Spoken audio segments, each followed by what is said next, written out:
18ویں ترمیم آپ کے دل کے قریب ہے یہ معاملہ. اس کے اوپر منشور ٹیم مسلم لیگ نون کی سر جوڑ کر بیٹھ گئی ہے آج کی روزنامہ ڈان کی خبر کے مطابق, اور وہ یہ چاہ رہے ہیں کہ انتخابی مہم کے اندر اس کو استعمال کریں کہ آئدر ہم اس میں ترمیم کریں گے یا ہم اس کو آل ٹوگیدر ریورس کر دیا جائے گا. تو آپ سمجھتے ہیں اس کے اوپر آپ کا کیا موقف ہے؟ صوبوں کے حوالے سے کہتے ہیں وسائل کی جو تقسیم ہے اس میں وفاق کے اوپر تمام بوجھ رہتا ہے, اور یہ ایک ایسا معاملہ ہے اس میں خان صاحب بھی بہت بیان دے چکے ہیں.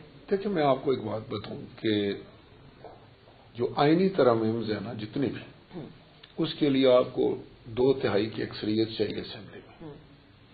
اس کے بغیر تو آپ بات تو کر سکتے ہیں, عملی طور پر کچھ نہیں ہو سکتا. دوسرا یہ ہے کہ یہ جو 18ویں ترمیم تھی اس میں کوئی کسی شک پہ ضرور اعتراض ہو سکتا ہے, کسی کو کوئی اس کو کہہ سکتا ہے کہ بھئی ایسا نہیں, ایسا ہونا چاہیے تھا. یہ تو ایک ممکن بات ہے, اور یہ کوئی ایسا نہیں ہوتا کہ جس میں تبدیلی ناجائز ہو جائے کرنی ہو تو پھر جو بنانے والا فورم ہے وہ اس میں تبدیلی بھی کر سکتے ہیں. لیکن اس میں ایک چیز کا بہت خیال رکھنا پڑے گا کہ یہ پاکستان جو ہے وہ 4 اکائیاں ہیں اس کی, یہ فیڈریشن ہے. بہت سارے معاملات ایسے ہوتے ہیں کہ آپ دیکھ رہے ہوتے ہیں کہ یہ ضروری ہیں, لیکن ماحول نہیں بن رہا ہوتا کہ آپ اس کو پاس کروا لیں یا اس پہ اعتراضات ختم کروا لیں.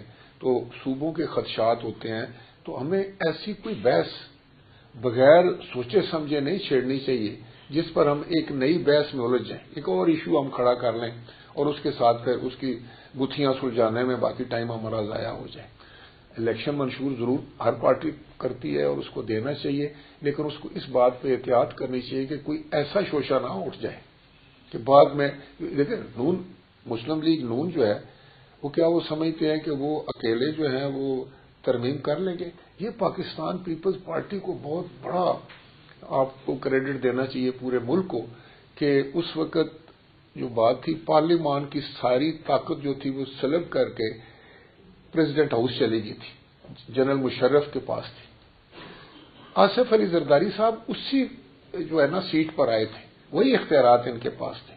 انہوں نے والنٹریلی خود کہہ کے بلا کر ہمیں کہا کہ بھئی جلدی کرو, یہ ترمیم لاؤ, میں اپنے سارے اختیارات پارلیمان کو واپس دینا چاہتا ہوں, تو میں ڈکٹیٹر تو نہیں ہوں. تو پھر اس کے علاوہ یہ تھا 18ویں ترمیم میں تو بہت اچھے کام بھی ہوئے.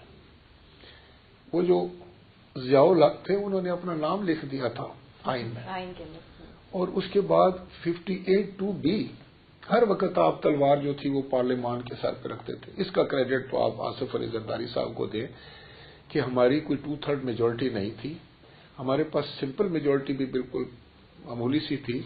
تو تمام جماعتوں کو بٹھا کے, تمام مکاتب فکر کے لوگوں کو بٹھا کے پوری سوسائٹی میں ڈیبیٹ ڈسکشن کرنے کے بعد یہ طرح ہوئی ہے 18ویں ترمیم جس کو آپ کہتے ہیں. اس میں کوئی اگر سکم رہ گیا ہے تو آپ کو پھر یہ سارا اسی طرح ہی کرنا پڑے گا, سب کو کانفیڈنس میں لینا پڑے گا. صرف ایک ووٹ حاصل کرنے کے لیے یا کوئی کسی کو کوئی اپنی طرف متوجہ کرنے کے لیے کوئی شوشہ اٹھانا جو ہے وہ میرے خیال میں بہت خطرناک بات ہو.